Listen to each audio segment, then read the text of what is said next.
How's it going, scale modelers and Siren enthusiasts? Welcome to day 2 of Siren Week. And I should be more specific in saying day 2 and part 1 of day 2 of Siren Week.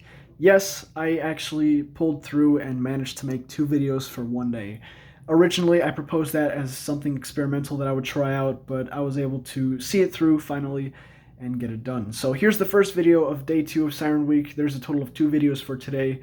And the reason I decided to do today as the day where I did 2 videos is because today is also the first Tuesday here in Illinois, and for those of you who don't know, for the first Tuesday of each month, all of the outdoor warning equipment here in Illinois is sounded off for the monthly test, so I guess there's that connection. Anyway, this video is going to be a discussion of the assembly process of the Ratcliffe model's HO scale SD-10, which you see right here.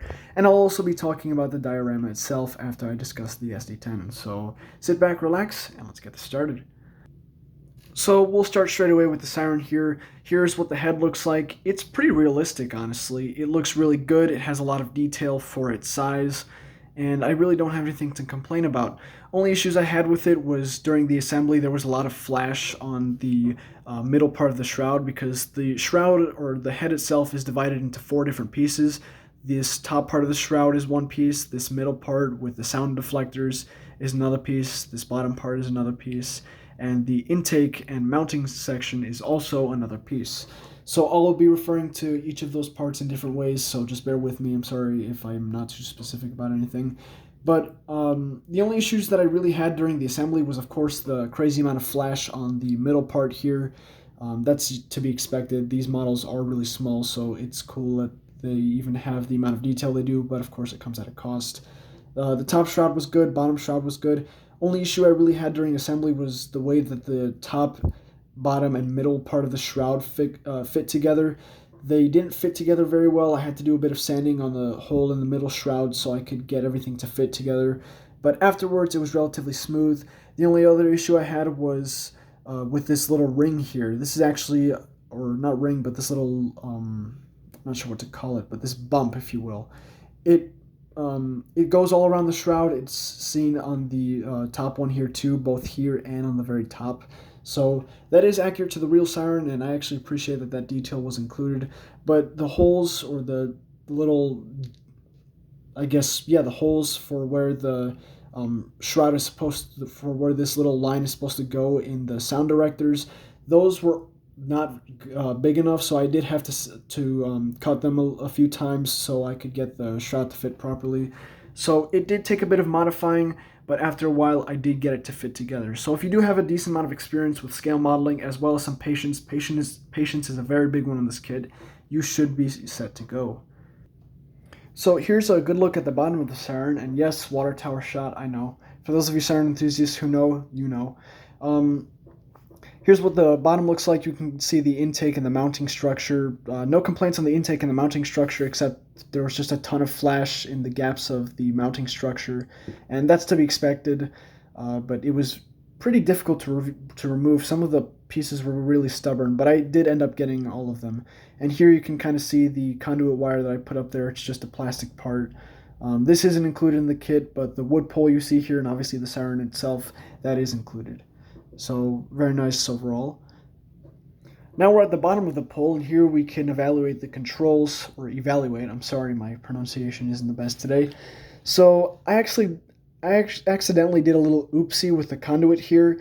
So if you didn't notice, this is the master control unit with the radio and the place where you can manually activate the Siren, and usually this is connected to the motor starter, which is connected to a ground power source, which that actually does happen. So this is where, so you can see here, this black wire is where the power is fed from. It goes into this weatherhead, which goes into the motor starter, and back here I'll try and remove the, or not remove, I'll try and move the diorama so you can see it. You can see this curved conduit go into the master control box, and usually the master control box is only connected to the motor starter, and then the motor starter is connected to the head of the Siren itself. However, I ended up connecting the master control box directly to the Siren, which it could work with a stretch. It could work at a stretch, but it's unrealistic and it's overly complicated in real life, so this is kind of unrealistic. I guess I can say that that is kind of made up for with the conduit itself. I don't want to boast about it, but I think I did a solid job with the wiring, so that's all it really has going for it. Wiring this thing was actually pretty tricky. Some of the wire bends were really stubborn, probably due to the plastic I used and the fact that my precision tweezers are getting worn. But it was a pretty smooth process nonetheless. Now, for the rest of the diorama itself, I mounted the whole thing on a poster board that I cut. Then I used some diorama turf diorama turf sheet, which I then carved out some paths for, which I think I did a good job on that as well. Probably could have been better. And this shed right here is part of a bulk pack of HO scale sheds made by the Walthers Model Train Company. And this was relatively easy to make. I ended up cutting my finger pretty badly while making it. Ended up making a nice little hole in my thumb, if you will, which it's recovered by now, but it hurt like hell. But regardless, this was still easy to build. It's nice, it's high quality, and it comes with another one of these sheds, two more smaller sheds, and two more even smaller sheds, so that's cool. And this water tower I've actually had since March, and I've had it assembled since March, and I never really used it, so I figured I'd use it for this diorama. This is just a plastic water tower that you can find in pretty much any hobby store or model train store. And it's pretty nice, it's pretty realistic, it's pretty big, if you will, and the pieces don't fit together the best, but I won't complain too much, they're still adequate. So that's that. Technically speaking, this took me months to build, but the Siren itself, it only took me a few days, and it was relatively smooth and straightforward, except for the excessive amount of flash and the parts not fitting together initially. So overall, I had a fun experience building this, as I always do. Just a few tricky parts with the Siren, and of course hurting myself with the shed here. So if you want to buy the Siren, go for it. Just make sure you have some patience, a lot of patience. Take your time. That's all I can say. Take your time when removing the flash, and make sure everything fits. Don't press too hard when you're trying to squeeze the head together to build it. If you have to squeeze hard, then you might have to do a bit of modifications for it to fit properly. So that's all I really have to say for this video. Thank you so much for watching. Stay tuned for the rest of Siren Week. I still have content coming. And be sure to go check out the second video for the second day of Siren Week. That should be going up at the same time as this one. Like, comment, and subscribe. Stay tuned. I'll see you later. Thanks for watching.